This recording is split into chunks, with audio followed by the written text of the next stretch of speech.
Let me now share about what we know about this novel coronavirus. This virus comes from the family of coronavirus, which includes other viruses such as MERS and SARS, as well as the milder variants causing common cold. The medical consensus at this moment is that the novel coronavirus is more transmissible but appears less deadly than SARS. Evidence suggests that the rate of human-to-human transmission of this virus appears to be higher than that of SARS. For now, the evidence also suggests that transmission is mostly via droplets. What this means is that the virus is carried within droplets emitted from an infected person over a short distance, such as when a person coughs or sneezes. If these droplets come into contact with the eyes, nose or mouth of an individual, directly or indirectly through hands that have come into contact with these droplets, the individual may become infected.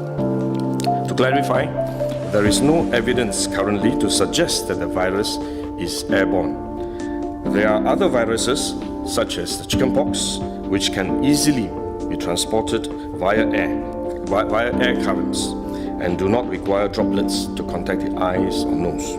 The novel coronavirus is not in this category of viruses. The novel coronavirus could also transmit through surface contact. Let me explain. When a person sneezes or coughs, the droplets fall onto the surfaces of tables and chairs, and the virus may remain alive for up to a few days. When someone else touches the surfaces of these tables and chairs, the virus can be transferred to his hands, and if he then rubs his eyes or nose without washing his hands, he may become infected. So we should wash our hands. This is also why we only quarantine the close contacts of confirmed cases. For more transient contacts, such as individuals that the confirmed cases may have walked past in malls or hotels, the risk of transmission is low.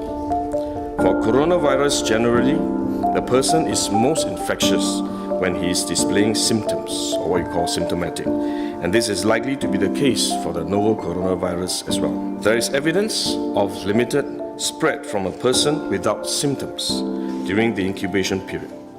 However, this form of transmission may be uncommon and has so far involved isolated cases only.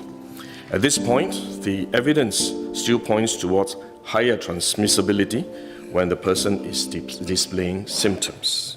As such, medical professionals, both overseas and in Singapore, have advised that the most effective way that we can protect ourselves is to practice good personal hygiene. We should regularly wash our hands with soap and water and avoid touching our face with our hands. These may sound simple, but actually they're very difficult to do because all of us touch our face all the time. Even at a meeting when we have on this ministry task force, while I was speaking, I was touching my face until Minister Lawrence Wong nudged me with his elbow and said, "Stop touching your face." So it is simple but extremely difficult, but are actually very effective in preventing all kinds of infection. Potential infection from asymptomatic persons, in fact, is less likely to be from coughing or sneezing directly because they don't have symptoms. They are not sneezing or coughing, but more likely by touching contaminated surfaces, for which masks offer no protection. Wearing a mask when we are well often gives us a false sense of security instead, and we are more likely to touch our faces when we constantly adjust our masks, which is one way the disease spreads.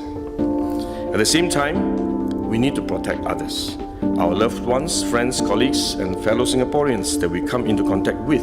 If we are sick, we should rest and recover at home as far as possible. If we do need to go out to see a doctor, for example, we should wear a surgical mask to protect others. So this is when mask is needed, when we are unwell and have to